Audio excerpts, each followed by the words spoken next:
안녕하십니까. 빌딩의 신 박진영입니다. 경제가 하락세다, 경제 위기가 올 거다, 금융 위기가 올 거다 쏟아내고 있는데 뭐 다 그만한 얘기입니다. 사실 지금 며칠 전 기사는 경제 성장률이 1.9%다. 근데 오늘 27일인데 오늘 아침 경제 성장률은 또 2.3%로 다시 또 올라서 지금 발표됐던데, 실제로 모든 매체들이 지금 이런 식의 그 언론 기사를 내보내고 있습니다. 이 시각이 정말 맞는 거냐? 최근에 지금 보면 뭐 금리 인상, 기업들 뭐 투자를 축소하고 있고, 기업들 재고 자산은 계속 증가하고 있고, 뭐 재고를 방출하고, 여러분들이 좀 염두에 두고 보실 부분이 몇 가지가 있다고 봐요. 기업들이 선제적으로 대응하고 있다고 하는데, 그럼 선제적으로 대응을 뭘 하고 있느냐? 그럼 투자입니다.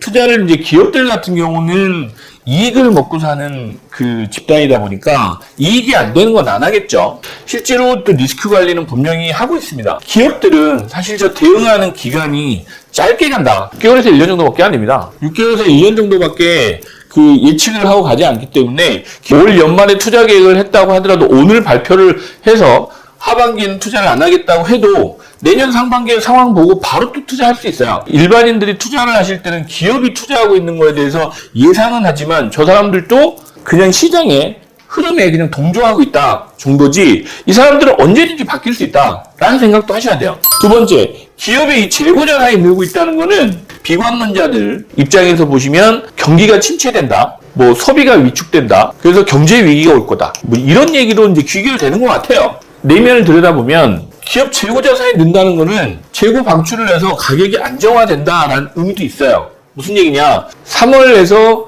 지금 6월 달까지 물가 상승률을 보시면 지난달에 뭐 6%? 미국은 뭐 9%? 이렇게 오르고 있습니다. 월. 저 재고 자산이라는 게 작년 연말 하반기에 생산한 재고 자산들이에요. 상반기에 대응을 한다고 미리 생산했던 자산들인데, 그 사이에 우크라이나 전쟁이 나고 또 인플레이션이나 코로나가 중국 같은 경우에 확산되면서 봉쇄 조치를 하면서 이 재고 자산이 쌓인 거죠. 그 와중에 공급 차질도 많이 발생을 했고, 또 우크라이나 전쟁 때문에 곡물이나 이런 부분 유통이 안 되면서 가격이 많이 상승을 했는데, 자 지금 그럼 재고가 잔뜩 쌓였는데 기업이 계속 쌓아놓을 거냐? 그건 아니라는 얘기죠. 그러면 기업들 같은 경우는 분명히 이걸 풀어내야 되는데 어떻게? 싸게. 기존에 이 사람들이 잡고 예상했던 것보다는 할인을 하겠죠. 할인을 하면 결국은 이걸 방출하는 게 가격이 떨어지게 돼 있습니다. 그러면 여러분들이 상반기, 그러니까 상반기라고 하면 6월이 저는 정점이라고 봤는데, 6월에서 7월 사이 가격이 폭등했던 이 시기는 어떤 시기냐면 시장에서 3개월 이후 정도에 반응을 해요. 3월달 원자재가 폭등했던 원유가 120불에서 110불 요 사이였던 가격이 대부분 6, 7월달에 피크를 찍었습니다. 근데 거꾸로 안 내려요. 지금은 저기 90불대인데도 조금씩 내리기 시작하는 것 같은데, 이때하고 이때하면 거의 한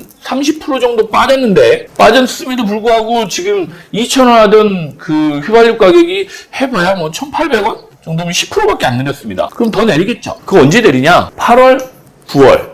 이때쯤 가격이 더 조정받을 거다. 그럼 물가 인상률이 계속 오르진 않겠죠? 안 오를 겁니다. 이제 정상적으로 돌아와야 됩니다. 비관론자들의 관점이 맞느냐라고 하면 좀 더 지켜봐야 된다는 거죠.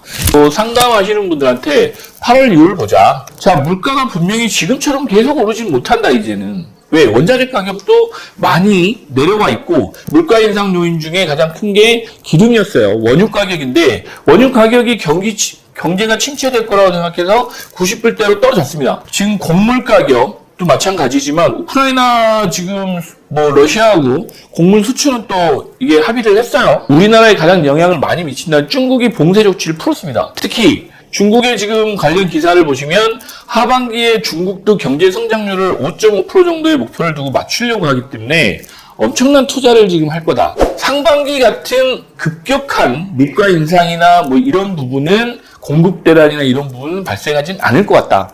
그 안정화 추세 단계에 들어간다라는 게 8월입니다. 저는 이 8월이라는 날을 아주 중요하게 보는데, 7월 말에 FOMC에 그 금리 인상 결정하고 나면 뭐 그 빅스텝 이상 인상을 한다고 해요. 그런데 내년 하반기는 금리를 내릴 것 같다라는 게 오늘 아침 기사에 뭐 여러 곳에서 그 기사가 났어요. 그러면 1년도 안 남았다는 얘기입니다. 지난번에도 말씀드렸지만 경기 사이클 주기가 계속 짧아지고 있습니다. 이 위기라고 하는 공포도 짧다는 거죠. 주식도 코스피 지수가 2200 갔던 게 지금 2400선으로 올라와 있어요. 전문가들 얘기는 2300이 바닥이다라고 얘기를 하더라고요. 그 이상 떨어지는 거는 쉽지 않다. 코스피나 주식시장은 일반 지금 시장이 돌아오는 부분을 먼저 반영합니다. 최소 6개월 정도 선반영하기 때문에 이미 지금 코스피는 내년 하반기나 상반기에 경기 그 회복세를 일부 반영을 하고 있는 것 같아요. 기업들의 실적을. 그런 부분도 이제 여러분들도 유심히 좀 관찰할 필요가 있고, 단순히 지금 언론이나 뭐 전문가분들이라고 해서 나와서 뭐 대부분 한마디씩 하고 계신데 그 부분들이 진짜 정확할까? 그건 내 의지대로 되는 건 아니다. 예상만 할 뿐이지. 예를 들어서 이제 어제 투자자분 중에 한 분이 연락이 오셔서 3년 전부터 빌딩을 사신다고 하셨어요. 그분이 왜 사신다고 하셨냐면 한 3년 전에 논현동에 있는 사옥을 파셨어요. 그 파셨던 이유가 뭐냐면 코로나도 터지고 이래가지고 경기가 위기가 올 것 같다. 그래서 부동산 가격이 폭락할 것 같다. 이래서 그걸 파셨던 겁니다. 그때 저희가 뭐라고 상담을 해드렸냐면 그렇지 않습니다. 부동산 가격은 오를 겁니다 라고 했어요. 코로나가 터졌는데 공실이 많이 생기는데 어떻게 부동산 가격이 올라? 내가 아는 뭐 KB 부동산 전문가라고 하신 분부터 시작해서 뭐 예일대 나오신 경제 전문가, 뭐 그 건설교통부, 뭐 국토부에 계신 전문가까지 유명한 지인들이 다 떨어질 거라고 얘기했는데 폭등을 했죠. 그래서 어제 이제 저한테 또 연락을 오셨어요. 그래서 제가 예전에 판 게 실수를 한 것 같다. 현장에 있는 박 대표 생각은 어떠냐? 전 변함없이 얘기했습니다. 지금 안 사시면 언제 사실 거냐? 앞으로도 못 사실 것 같다라고 말씀드렸어요. 왜? 투자는 그런 겁니다. 대부분 보면 투자를 못 하시는 분이나 투자를 안 해보셨던 처음 하시는 초보 투자자분들이 하시는 얘기가 뭐냐면 너무 많이 올랐어요. 좀 떨어지지 않을까요? 지금은 경제 위기인 것 같아요. 좀 기다렸다 사야 될 것 같아요.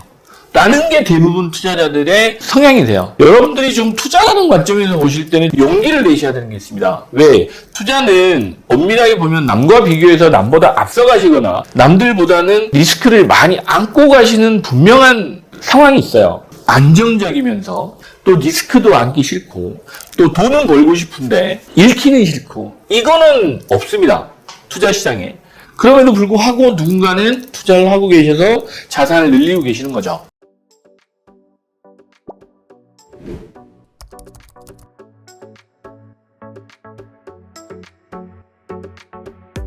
여러분 좋아요, 구독, 알람 설정까지 여러분의 성공 투자를 함께 하겠습니다.